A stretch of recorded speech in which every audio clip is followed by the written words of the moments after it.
Pour éviter une éventuelle grossesse non désirée, les femmes peuvent avoir recours à plusieurs moyens de contraception. Il y a le préservatif, la pilule, le stérilet, l'implant, l'anneau vaginal, le patch et aussi l'injection que j'allais oublier. Donc il faut savoir que la contraception est donnée au cas par cas. Donc une personne X n'aura pas forcément la même contraception qu'une personne Y. Et tout cela grâce aux données qu'on aura récoltées à l'entretien.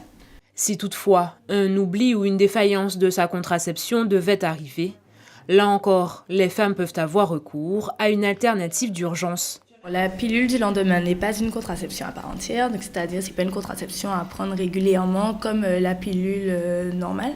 Donc ça reste quand même une pilule d'urgence, d'ailleurs on l'appelle la contraception d'urgence, qui peut être prise jusqu'à 72 heures après un rapport sexuel. C'est une contraception qui est vendue en vente libre en pharmacie, tout un chacun peut y accéder. Pourtant, depuis une dizaine d'années, le nombre d'interruptions volontaires de grossesse ne semble pas diminuer. Une constance qui pourrait s'expliquer par une précarité sociale. C'est à la limite une habitude culturelle.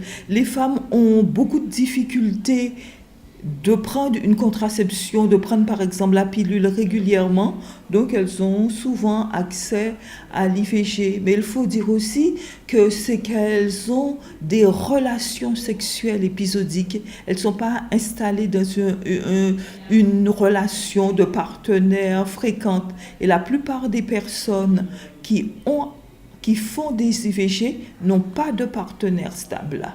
Si chaque mois, le planning familial de Pointe-à-Pitre reçoit une centaine de femmes de tous âges venues s'informer sur l'IVG, les professionnels de santé insistent bien sur le fait de ne pas abuser d'un droit fondamental. L'IVG n'est pas un moyen de contraception à part entière, donc ça doit rester exceptionnel.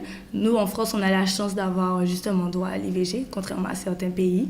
Mais c'est vrai que le plus souvent, moi, ce que j'ai déjà remarqué, on a plus souvent affaire à des femmes qui ont recours à l'IVG mais qui n'ont pas de contraception. Ça peut arriver aussi d'avoir un échec de contraception, mais pour cela, comme je le dis, il y a des conduites à tenir. On a tendance à penser que ce sont les jeunes qui font le plus d'IVG, alors que c'est faux. On en a pour tous les âges et à ce moment-là, je pense qu'avec un travail en réseau, ça devrait se mettre en place. En 2016, 4000 interruptions volontaires de grossesse ont été recensées, contre 5000 naissances.